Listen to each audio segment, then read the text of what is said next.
大家好，我是妙招小哥，欢迎大家收看我的视频。洋葱味辛辣、性温，是每个人家里常见的食材，具有祛痰、利尿、润肠、解毒、杀虫等功效。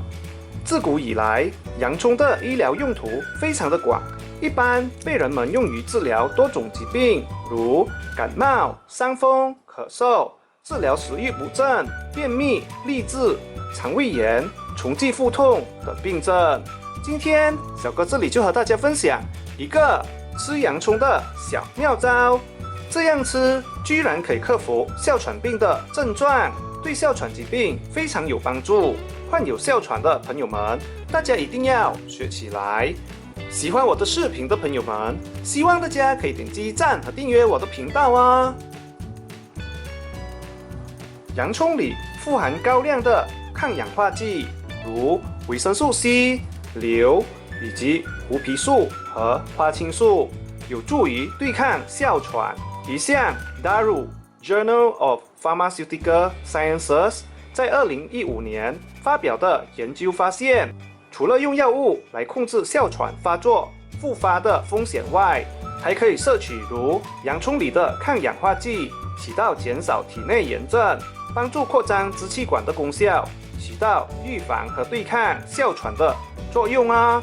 洋葱本身含有的抗炎、抗氧化、抗菌和抗病毒的特性，可以更加有效地对抗肺部和呼吸器官的感染。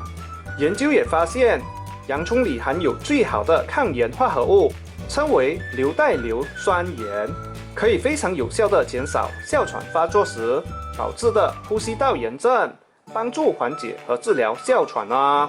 洋葱里也富含多种对抗发炎的物质，可以抑制导致哮喘的组织胺的活动。德国的研究也显示，常喝洋葱水可以让哮喘几率降低高达50%哦。好的，接下来呢，就和大家分享要如何自制对抗哮喘的洋葱水。今天这个妙招呢，我们需要准备1粒切片的洋葱，少许的蜂蜜、红糖和半粒柠檬哦。好的，方法很简单，把切片的洋葱放入锅中，加入1到2汤匙的红糖，大概300到350克。最后加入3到5杯的热开水，然后把它煮开。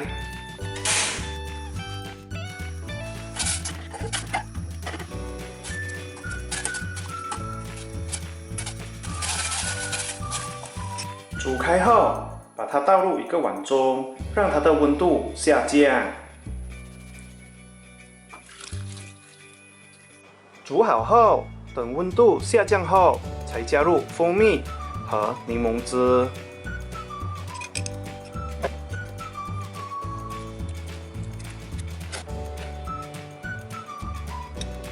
大家可以把它放入一个玻璃瓶里，然后放入冰箱内储存起来。每天吃饭前或者感觉哮喘症状复发的时候，成人可以喝下1汤匙，小孩可以喝下半汤匙或者1茶匙即可。网络上的网友们分享，让患有哮喘病的女儿喝了2周的洋葱水，结果女儿的哮喘病真的慢慢变好了，而且使用哮喘喷雾剂的次数也大大减少了啊。患有哮喘的朋友们，或者有家人、亲戚或者朋友患有哮喘的，大家可以把这个秘方分享给大家哦。今天这里和大家分享的这个洋葱水治疗咳嗽的小妙招，大家学会了吗？是不是很简单、很好用呢？希望大家都学会了哦。患有哮喘的朋友们，大家不妨试试看吧。喜欢我的视频的朋友们，希望大家可以点击赞和订阅我的频道哦。谢谢大家，明天见。拜拜。